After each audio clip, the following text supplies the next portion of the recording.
Bonjour à toutes et à tous et bienvenue dans Chrétienne, le podcast qui creuse la Bible pour servir Christ.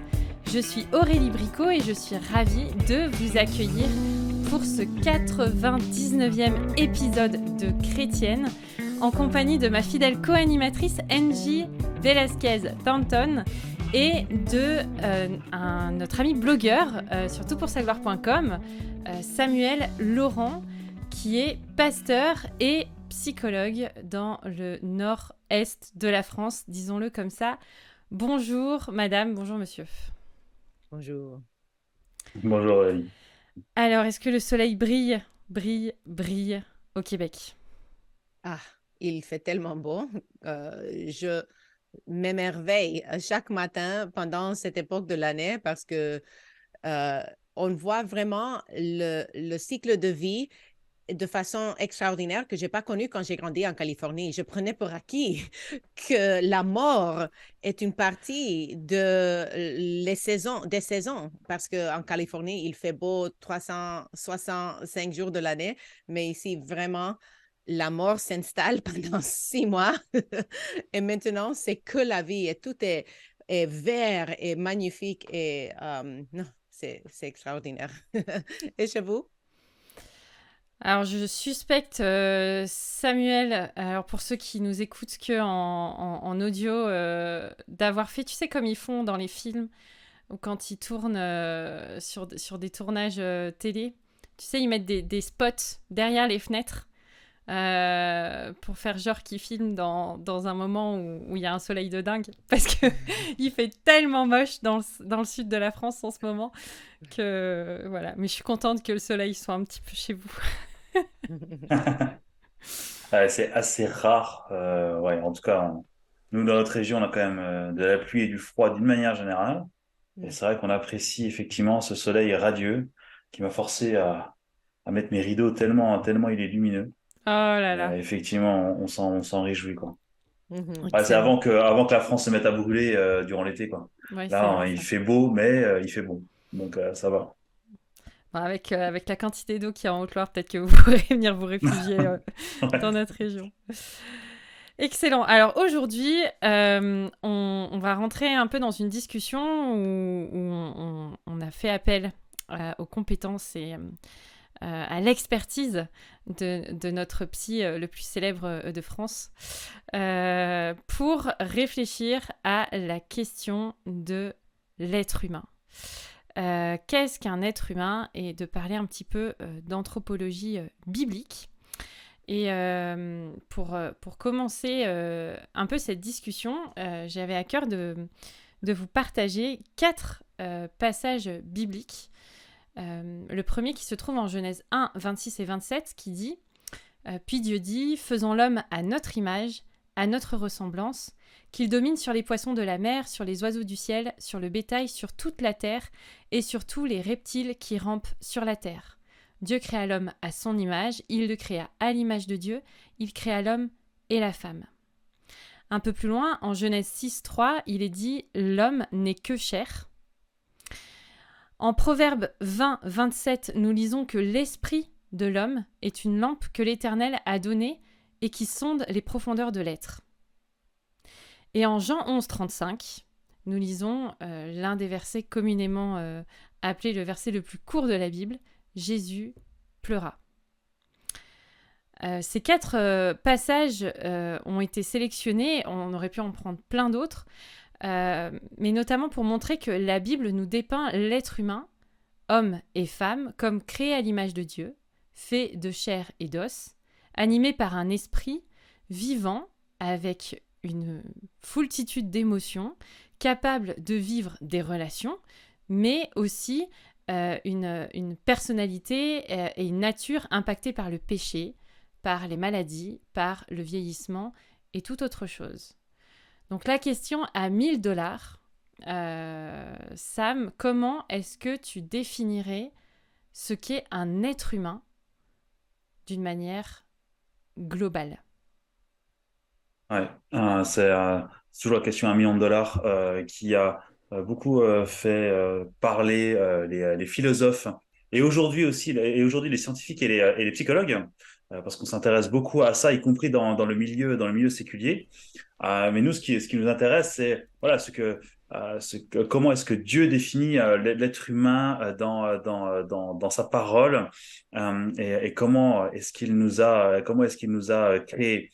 Et moi, si j'ai une définition à retenir, je dirais ceci. C'est une définition que j'apprécie parce qu'elle englobe, je pense, les aspects essentiels de l'être humain, qui est une citation d'un livre que je vous mettrai en référence. Et le livre dit ceci: c'est une créature créée par Dieu et à l'image de Dieu. Les quatre versets que tu as dit, finalement, se rapprochent beaucoup de cette définition. Donc, c'est une créature créée par Dieu à l'image de Dieu, une personne multidimensionnelle composée au minimum d'une partie matérielle et d'une partie immatérielle. Et enfin, c'est une créature qui est corrompue par le péché dans tous ses aspects et destinée à l'éternité. Et alors, c'est sûr que cette définition-là, vous la trouverez que dans la Bible. Les psychologues n'emploieront pas cette définition, ils se réduiront souvent à quelques mots de cette définition. Mais pour nous, en tant que chrétiens, il est important, bien, d'avoir tous ces éléments-là en tête pour bien définir l'être humain, sa place sur la terre, son fonctionnement et sa relation avec Dieu. Merci, c'est excellent comme début. Et on pense à dichotomie ou trichotomie. Est-ce que c'est vraiment important d'être au clair sur cette question? Ça, c'est ce que je disais en préambule. Cette discussion de qu'est-ce qu'un être humain a beaucoup fait parler et réfléchir, et notamment les philosophes et les personnes qui ont réfléchi à ce qu'est l'être humain dans toute l'histoire de l'humanité. Et c'est vrai que la question de dichotomie et de trichotomie, même si aujourd'hui la trichotomie est en train de disparaître pour laisser place à quelque chose de différent lié à notre culture, ce sont des éléments que l'on trouve non seulement parmi les théologiens bibliques et chrétiens, mais aussi dans d'autres courants philosophiques, que ce soit en Grèce antique, etc., comme par exemple avec la dichotomie. Au début, on considérait, si on définit la dichotomie, l'être humain comme un assemblage qui est possible d'être déconstruit entre un corps et une âme. La trichotomie est un peu plus complexe parce qu'en fait, il dissocie l'être intérieur entre l'âme et l'esprit. En d'autres termes, il différencie pour la plupart des courants entre ce qui est des compétences intellectuelles intérieures et ce qui est lié à la spiritualité. Et à la relation avec le divin, avec les choses de l'au-delà dans différentes religions. Il faut bien admettre que la trichotomie, on n'en parle pratiquement plus aujourd'hui. Aujourd'hui, le grand enjeu, c'est la question de la dichotomie et du monisme. Avant, le monisme était quelque chose qui avait été particulièrement délaissé. C'est quelque chose où l'être humain était qu'un ensemble unique. Et en fait, il revient massivement aujourd'hui avec l'exploration du corps humain et notamment l'exploration du cerveau. C'est ce qu'on dit souvent dans les sciences. On a entre nos deux oreilles l'élément le plus complexe de l'univers, moins l'univers. C'est vraiment la chose la plus compliquée que l'on peut appréhender dans le monde matériel.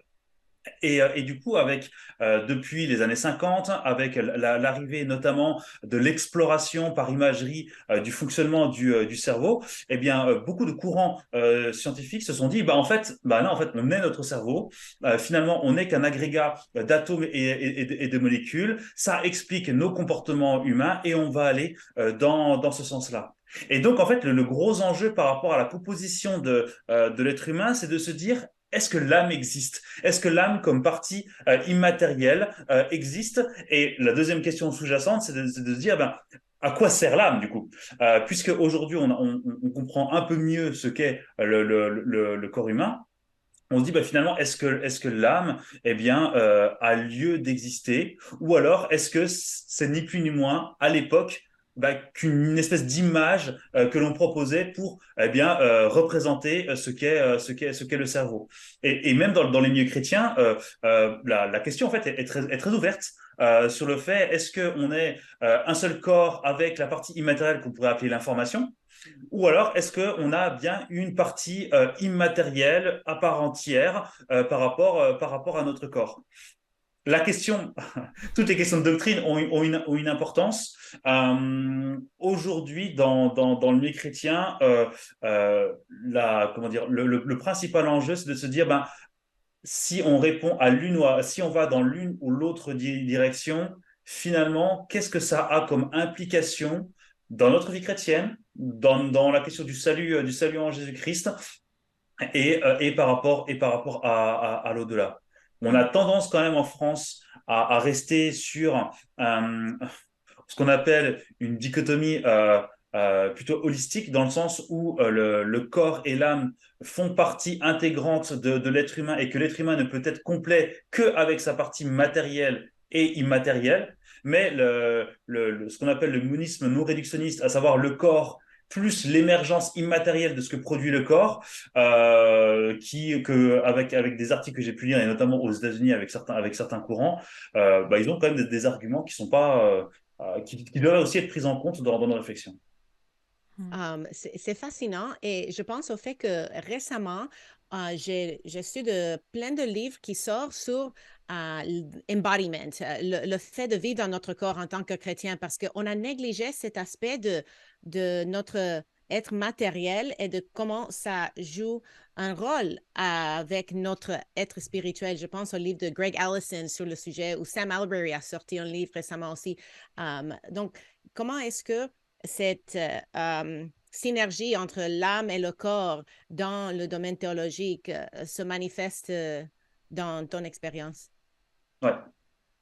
Il y a la question il y a un débat théologique qui discute en fait sur est-ce qu'on doit comprendre littéralement la Bible, et notamment par rapport à la question de l'âme humaine comme partie indissociable de l'être humain. J'aurais tendance à dire oui, et notamment par rapport à la question de l'état intermédiaire qu'on voit notamment dans l'Apocalypse, etc., où ça semble assez, bon, en tout cas moi ça me semble assez clair que l'être humain est composé de deux parties distinctes. Pour autant, lorsqu'on voit, et notamment la restauration et la glorification de l'être humain, il n'est jamais question de l'âme unique. Il y a la résurrection des corps, c'est-à-dire qu'il y a toujours la question que l'être humain est forcément composé de corps et âme, et que lorsqu'il y a cet état intermédiaire, en fait, il est que transitoire. C'est un état particulier à un moment donné de notre histoire, sauf si Jésus revient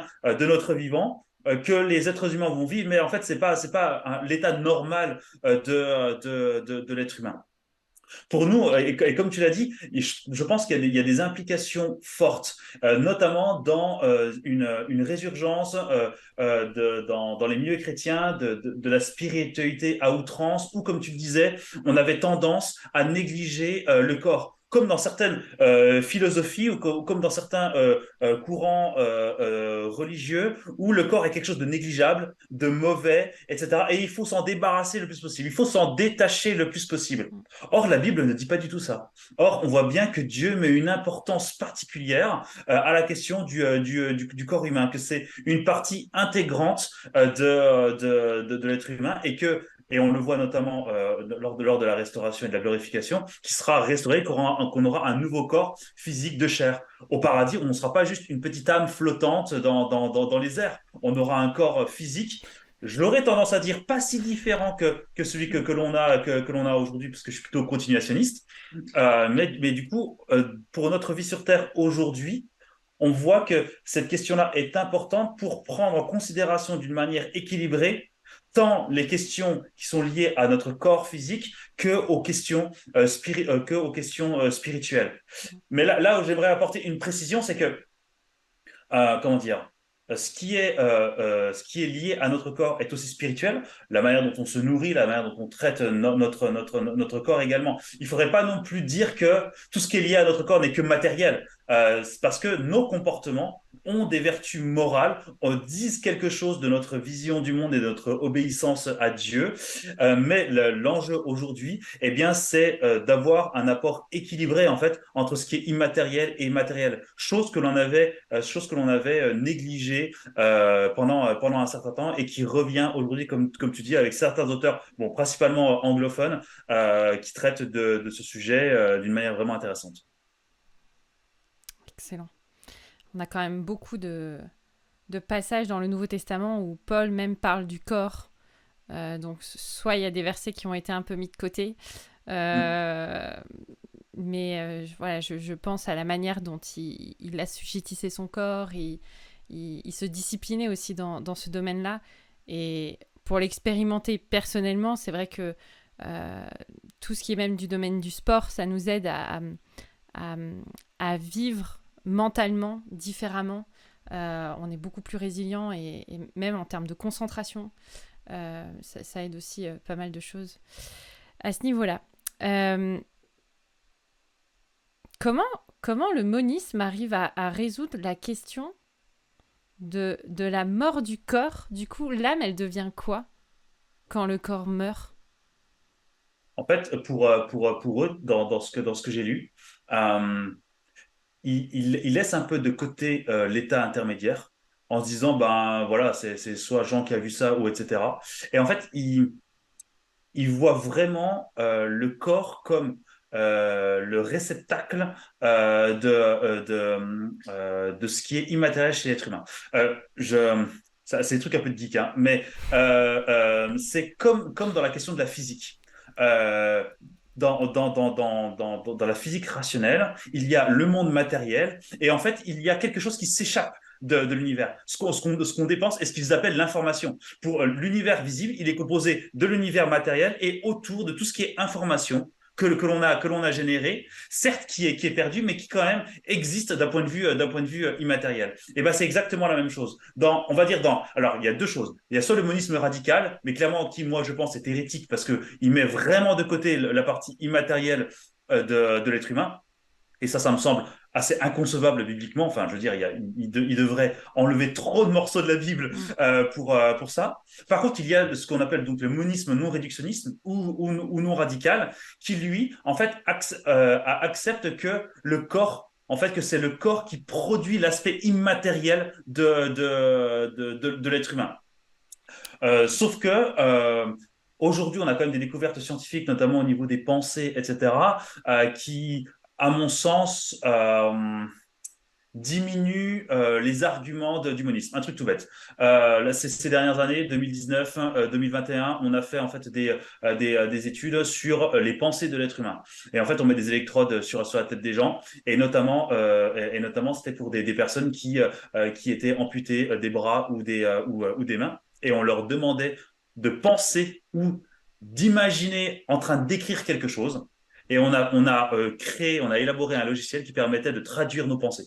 Et donc, du coup, sans parler, la personne ferme les yeux, pense très fort à quelque chose, ou pense, ou s'imagine en train d'écrire quelque chose, et la machine traduit, en fait, les pensées en direct. Parce qu'en fait, on réalise que les pensées, ce sont des ensembles de neurones qui fonctionnent d'une manière très complexe, et qui produisent, notamment, ce que nous, on appelle notre voix intérieure. Notre voix intérieure est quelque chose de physique, est quelque chose qui est lié à notre cerveau.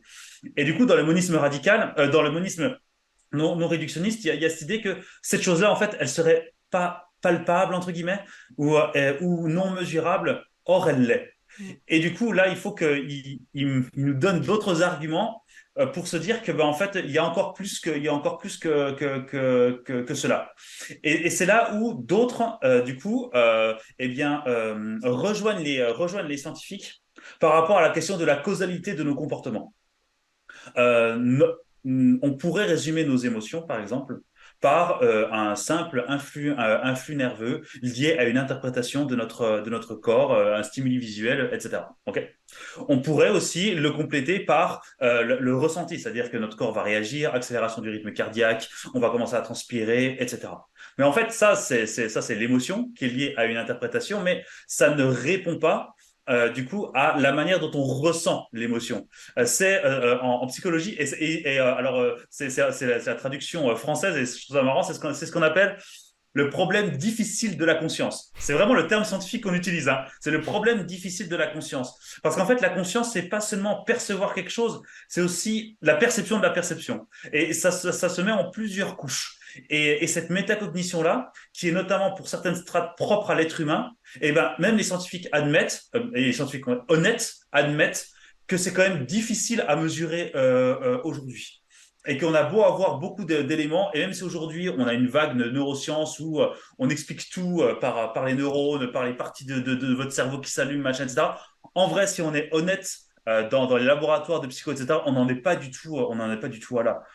Il y a des strates de compréhension qu'on ignore réellement. Il y a des systèmes de causalité via nos comportements et nos émotions qu'on ignore réellement. Et donc, il faut être aussi un peu mesuré par rapport à ça. Et je pense qu'en tant que chrétien, eh bien, cette question d'être créé par Dieu et cette partie immatérielle joue sans doute un rôle, même s'il faut l'admettre que même nous, en tant que chrétiens, on peut difficilement l'expliquer rationnellement.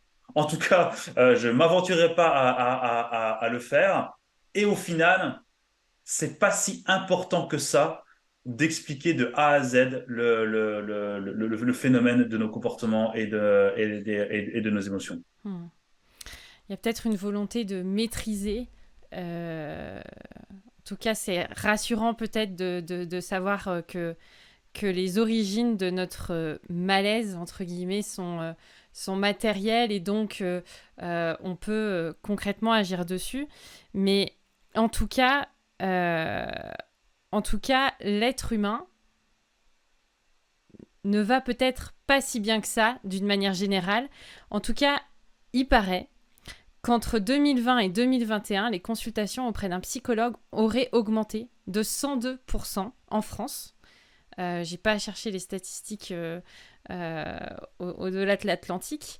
Et il paraît que ce chiffre augmente. Alors, est-ce que c'est vrai? Et est-ce que ça se bouscule dans les cabinets en consultation Et pourquoi? Est-ce que ça viendrait du recul de la foi? Est-ce que ça viendrait d'un facteur particulier que tu aurais examiné et identifié? Il me faudrait des heures, je n'avais pas vu cette question. Ok, rapide, je vais essayer d'être rapide. Alors oui, effectivement, il y a eu une augmentation drastique entre 2020 et 2021 en termes de consultation.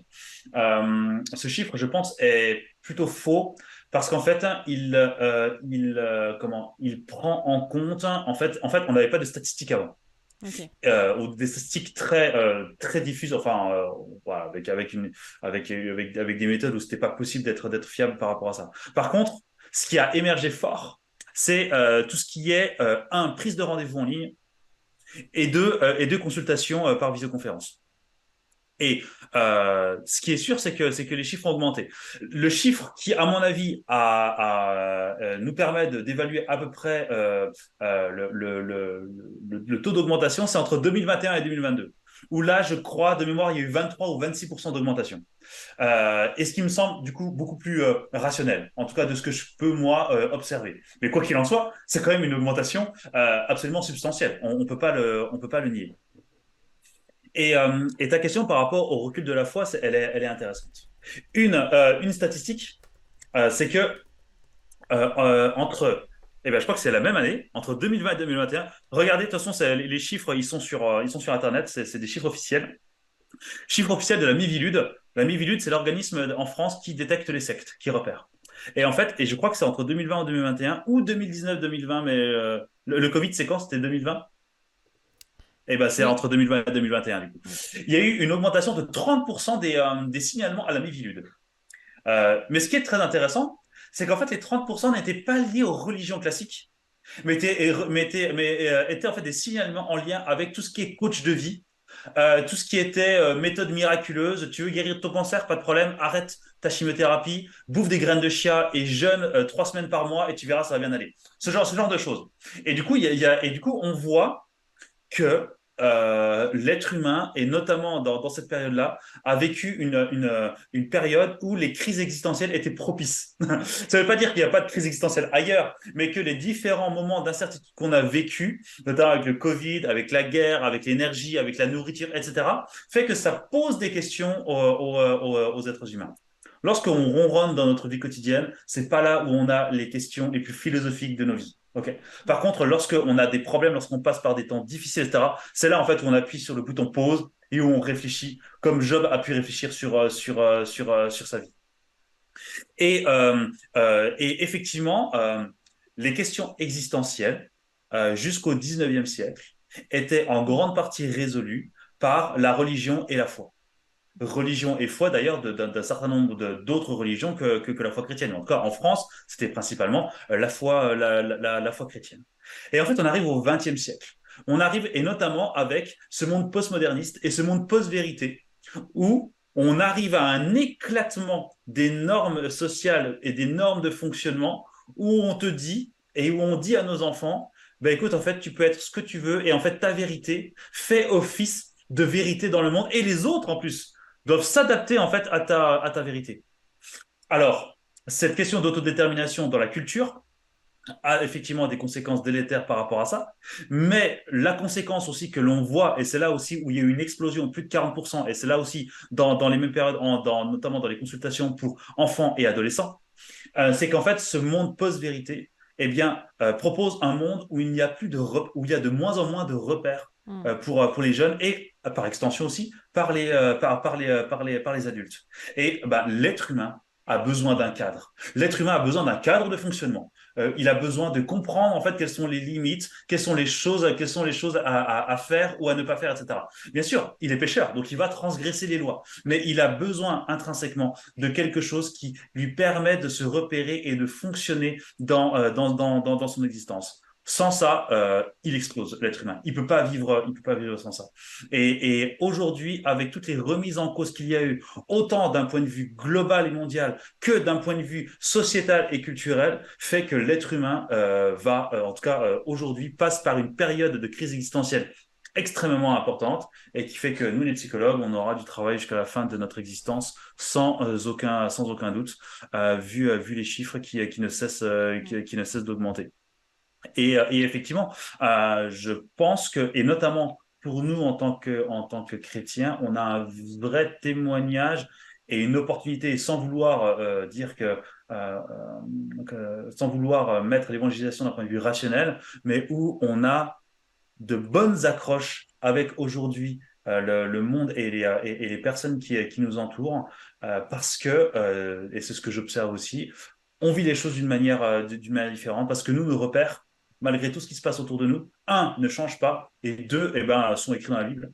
Et donc, du coup, il n'y a rien de nouveau sous le soleil. Amen. Et je pense concrètement que quand on a ce repère, on a quelque chose à donner au monde. De quelle manière est-ce que la Bible nous aide à mieux comprendre qui nous sommes et comment nous fonctionnons? Ouais. Il y a, je pense qu'il y a deux grandes réponses par rapport à ça. Il y a déjà la question de la place de l'homme dans le monde. Les gens cherchent leur place dans le monde. On cherche à comprendre pourquoi est-ce qu'on est ici dans une petite boule absolument insignifiante qui tourne autour d'une boule de feu gigantesque qui est entourée de milliards et de milliards d'autres boules de feu gigantesques. C'est quand même du délire. Et que même malgré toutes les interventions, même malgré toutes les prouesses technologiques, eh ben, on est les seuls dans l'univers, pour le moment. OK? L'être humain, comment dire, a besoin de comprendre sa place dans l'univers. La Bible y répond. La Bible nous aide à comprendre ce qu'est le monde. Et du coup, nous aide à comprendre qui est Dieu, nous aide à comprendre qui on est en tant que créature, nous aide à comprendre pourquoi est-ce que le monde va mal, pourquoi est-ce que l'être humain en fait toujours à sa tête, pourquoi est-ce que etc. Et ça c'est, à mon avis, une des principales réponses que la Bible apporte. Le monde va mal, ce n'est pas étonnant, l'être humain est pécheur, mais Dieu, dans sa grâce, a accompli son plan de rédemption par Jésus-Christ, qui est venu sur terre et qui reviendra juger le monde et glorifier eh bien, ceux qui sont avec lui. Et ça, l'espérance qu'apporte la parole de Dieu dans la proposition d'une vision du monde absolument cohérente, permet d'apporter une réponse que personne d'autre ne peut répondre dans ce monde et autour de nous. Et on le voit bien, les gens, ils essayent de s'attacher à ce qu'ils peuvent, que ce soit à être gentils, que ce soit à faire du bien aux autres, que ce soit à être riche, à être célèbre, à aller dans l'espace, etc., etc., etc. Mais il n'empêche que les gens, eh bien, ne sont pas satisfaits de leur vie, parce qu'en fait, ils ne courent pas après le bon objectif. Le deuxième point, eh bien, et je trouve ça très intéressant parce que lorsque je fais de l'accompagnement biblique avec des chrétiens, ils sont souvent surpris de la manière dont la Bible répond parfaitement à leurs problématiques. Et elle répond à leurs problématiques sous deux aspects. Le premier, c'est par rapport au fonctionnement de l'être humain d'une manière générale. C'est souvent ce que dit Pauline, mon épouse, qui est également psychologue. Bah ouais, nous, en tant que psy, quand on lit des cours, des articles, etc., bah on se dit, ouais, c'est cool, on a découvert ça, mais en fait, la Bible le dit depuis déjà des millénaires. Et ça, en fait, pour moi, c'est vraiment intéressant parce que ça nous permet de voir que, enfin, déjà que pour nous, en tant que scientifiques, il y a une vraie cohérence aussi avec la Bible. Et je suis heureux, je ne sais pas si j'ai déjà dit la dernière fois, d'être psychologue au XXIe siècle. Si j'avais été psychologue au XXe siècle, j'aurais été avec la psychanalyse et tout, et j'aurais bien vu qu'il y aurait eu une dissonance importante, un écart important entre ce que j'apprenais à l'école et la Bible. Or là, il faut quand même bien admettre qu'avec la psychologie moderne et les sciences qu'on peut apporter, eh bien, il y a une adéquation qui nous permet d'être cohérent dans la question des émotions, dans la question du comportement, dans la question de nos habitudes, etc. Il y a des choses extrêmement logiques qui nous permettent de nous retrouver et d'être en cohérence. Alors que les choses soient claires, et c'est ce que je disais par rapport à la psychanalyse, si la Bible disait différemment de la psychologie, je vous dirais clairement, n'écoutez pas la psychologie et suivez la parole de Dieu. Ça, il faut être très clair. Mais là, en l'occurrence, il faut quand même bien admettre que la psychologie du XXIe siècle, eh bien, possède beaucoup plus de points de contact que celle du XXe ou celle du XIXe. Donc ça, c'est vraiment quelque chose d'encourageant qui nous permet, en tout cas, nous, en tant que psychologues, de se poser de bonnes questions par rapport à nos accompagnements et notamment ce qu'on peut faire dans le séculier et dans le libéral. Et le deuxième point que je trouve qui, à mon sens, est encore plus important, c'est que de bien des manières, Dieu aurait pu rédiger la Bible de manière différente. Okay. Il aurait pu résumer l'évangile en une phrase, comme a fait notre cher ami Florent. Il aurait pu nous faire un espèce de manifeste en 10 points, comme avec le décalogue. Il aurait pu faire plein de manières différentes. Et au lieu de ça, eh bien, il nous propose des histoires d'hommes et de femmes qui ont parcouru la même terre que nous et qui ont été en proie aux mêmes problématiques que nous, aux mêmes luttes que nous, y compris Jésus-Christ. Et je trouve que cette question d'exemplarité et de mimétisme est quelque chose qui répond parfaitement à la question comment est-ce que l'on fonctionne. Parce que dans la Bible, en fait, on n'a pas que des héros sans peur et sans reproche qui sont victorieux sur tout, etc. On a principalement une bande de losers qui se succèdent de siècle en siècle et de génération en génération et qui nous montrent à quel point l'être humain est corrompu par le péché et que rien ne peut lui permettre de venir à Dieu. Et il a fallu que ce soit Dieu qui vienne lui-même en tant qu'être humain pour nous rencontrer. Et je trouve que ça nous donne d'excellentes leçons lucides sur la manière dont on est en tant qu'être humain, nos mauvais désirs, nos tentations et nos luttes. Et dans la parole de Dieu, on voit non seulement comment se comportent les êtres humains, donc souvent comme nous, mais on voit surtout comment est-ce que Dieu répond. Et on voit au travers de ces histoires comment est-ce que Dieu s'exprime clairement vis-à-vis de ces personnes.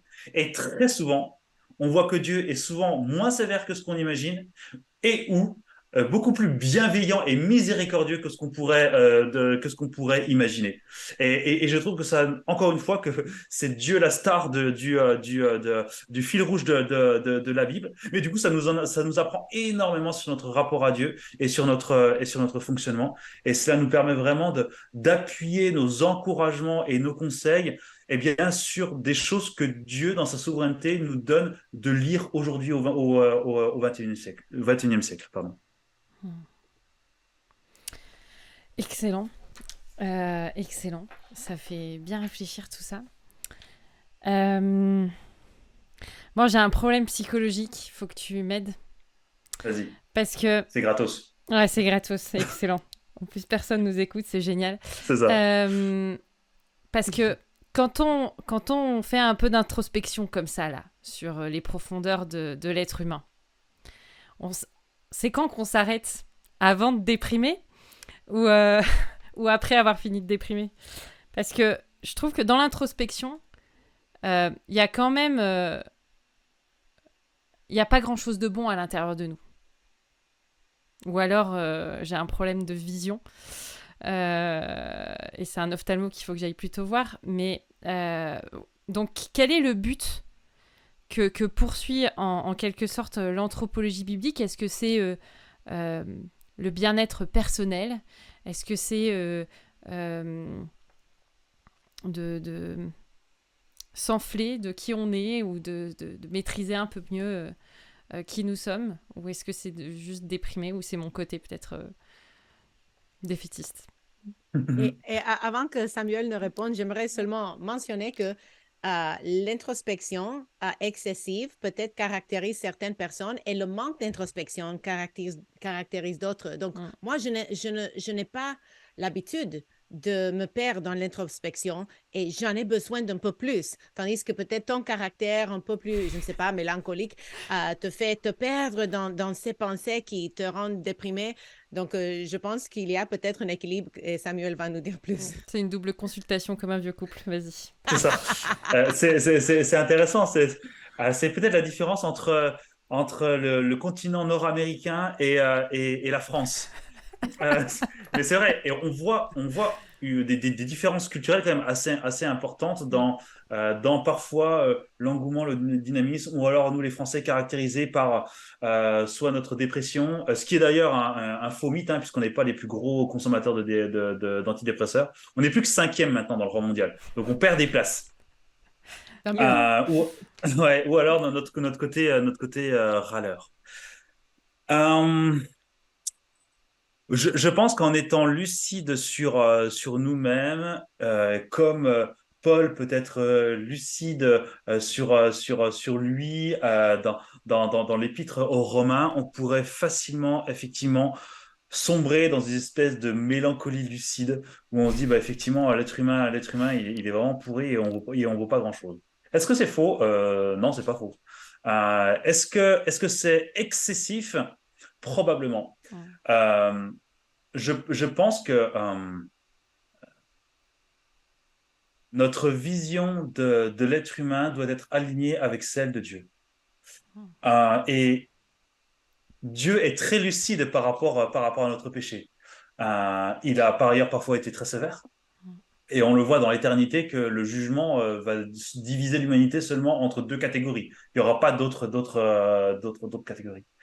Mais lorsque vous voyez l'exemple de la vie de Jésus-Christ, lorsque vous le voyez en tant qu'être humain, eh bien, interagir avec les autres êtres humains, ça nous fait prendre en compte d'autres aspects. D'une part, la grâce commune de Dieu.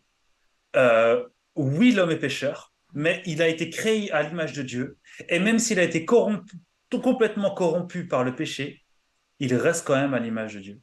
Et dans sa grâce commune, inexplicable et non mesurable, Dieu nous permet de faire de bonnes choses, y compris les non-chrétiens. Alors, pas des bonnes œuvres à salut, qu'on soit bien d'accord, mais en tout cas des choses qui sont bonnes, des choses qui font plaisir. On vit des moments de réjouissance. En Franche-Comté, on a un soleil magnifique, on a la création qui nous permet aussi de vivre ça. Je vois que des fois, à trop réfléchir en tant qu'être humain, eh bien, en fait, on va même au-delà de ce que Dieu fait d'une manière générale. Dieu, il dit, OK, t'es pécheur, mais il va pas tourner à 90 degrés la lame du couteau dans l'épaule. Okay. Et en fait, il va s'arrêter là. Et qu'est-ce qu'il dit? Et on le voit notamment dans les psaumes à bon nombre de reprises. On voit que David prend conscience de son péché. David demande pardon. Dieu lui pardonne. David repart dans la joie. Ok, c'est un espèce de rythme comme ça. Et en fait, on voit que David, il ne cherche pas. Enfin, c'est en plus des psaumes très courts.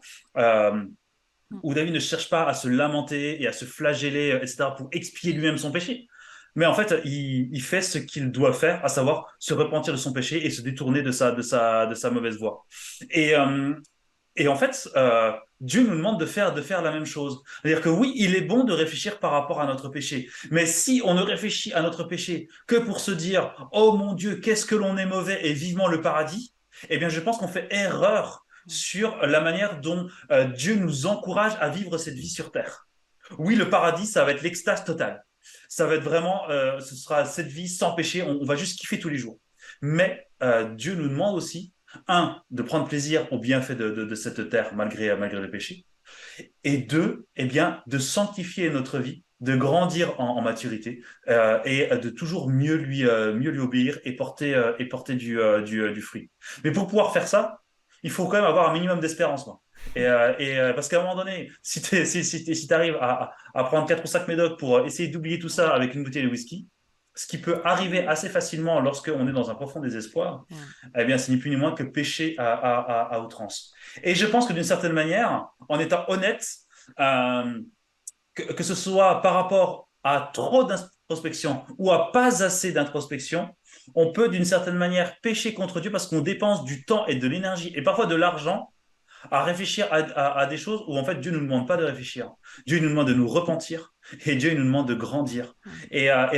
Pourquoi? Parce qu'on veut être des témoins glorieux de sa parole et de prêcher fidèlement son évangile. Mais sauf que si on est dans une mélancolie, on se dit ouais, vraiment l'être humain il est pourri, on vaut rien, etc. Oui, il faut le dire, mais à trop le dire, on ne pourra pas en fait répondre à la mission que Dieu nous demande de porter sur cette terre. L'équilibre, il est compliqué, hein.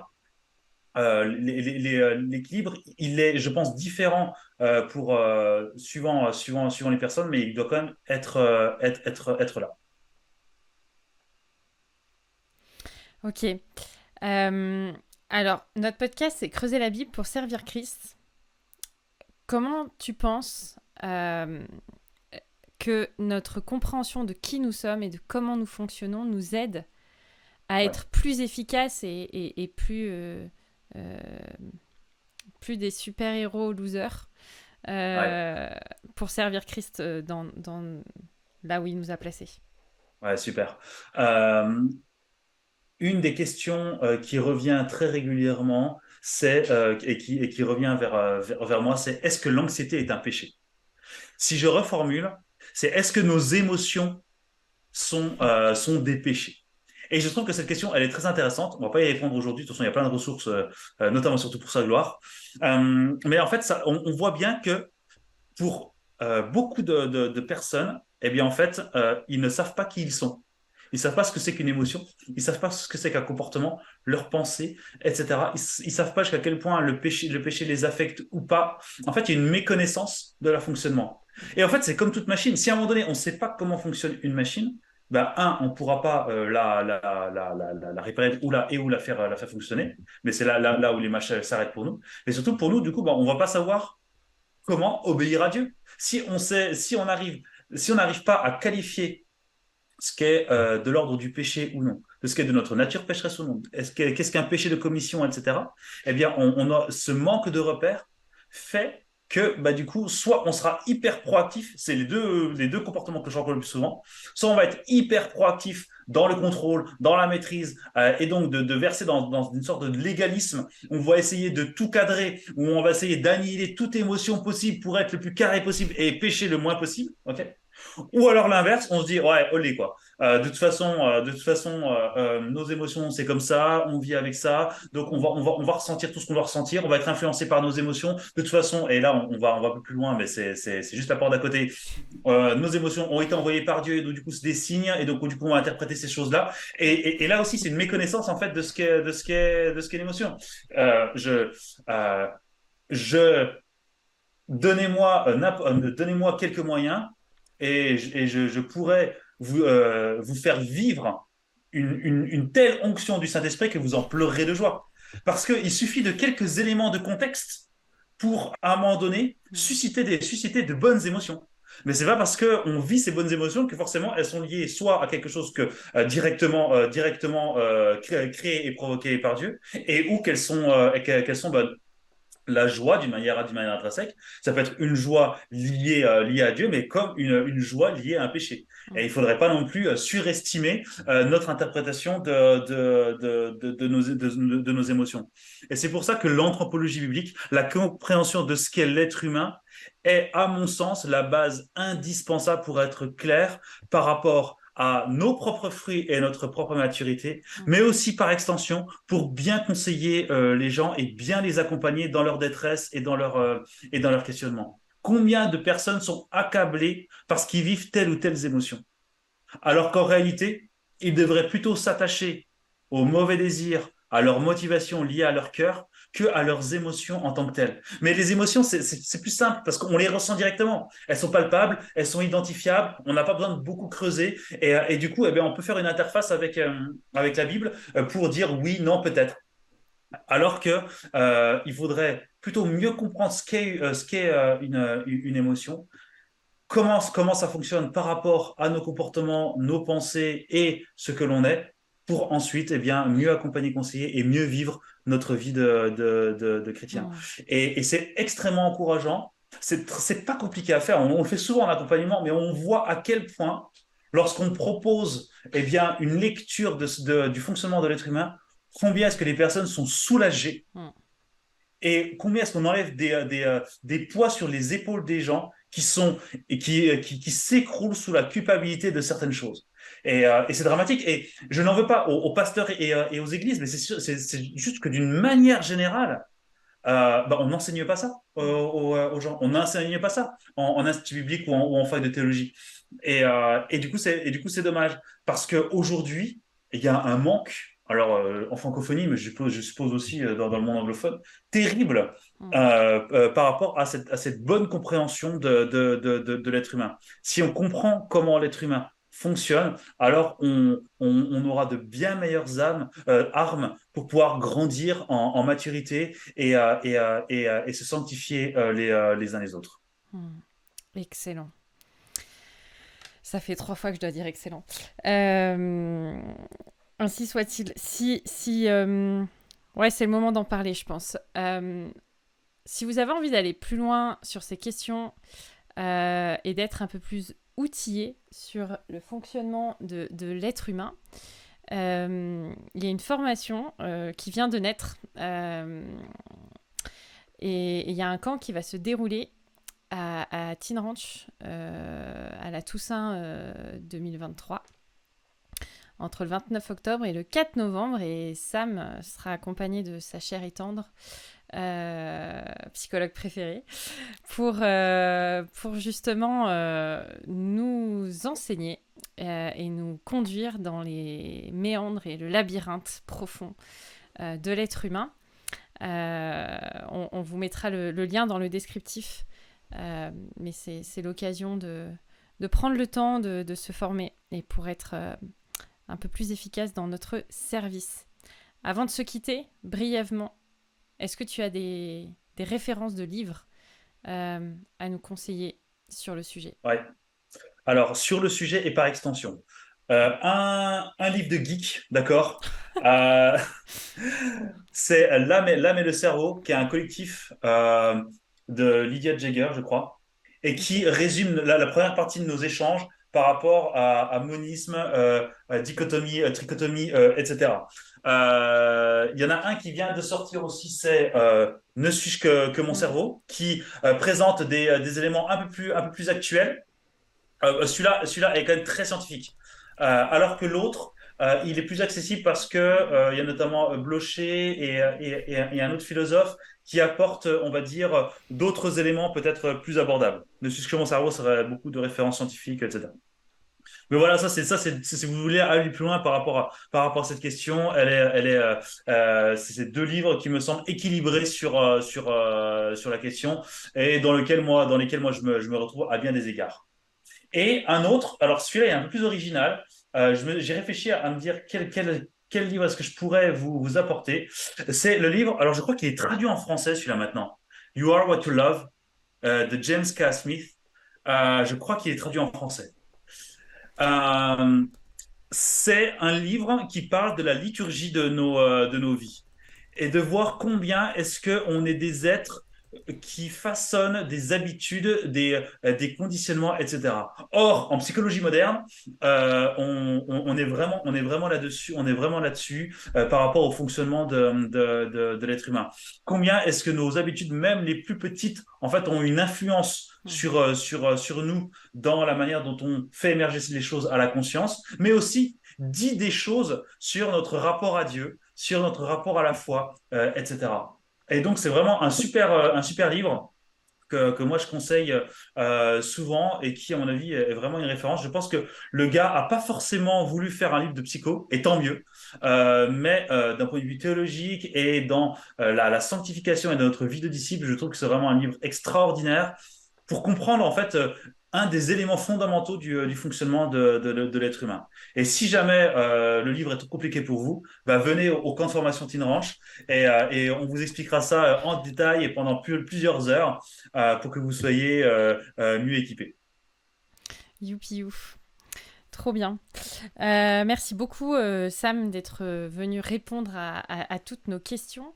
Un format de podcast qu'on aimerait potentiellement renouveler sur d'autres thématiques à l'avenir. Donc, si jamais vous avez des sujets comme ça que vous voudriez qu'on aborde avec un professionnel, n'hésitez pas, vous pouvez nous écrire à chrétienne@toutpoursagloire.com ou si vous avez des questions sur d'autres sujets, c'est avec grand plaisir qu'on vous répondra. Merci de votre écoute, merci de votre attention. N'hésitez pas à partager ce podcast si vous pensez qu'il peut aider et encourager des frères et sœurs dans la foi pour leur service. Pour leur service. Merci à Sam, merci Angie. Et on se retrouve la semaine prochaine pour un nouveau podcast. Bonne semaine. Bonne semaine.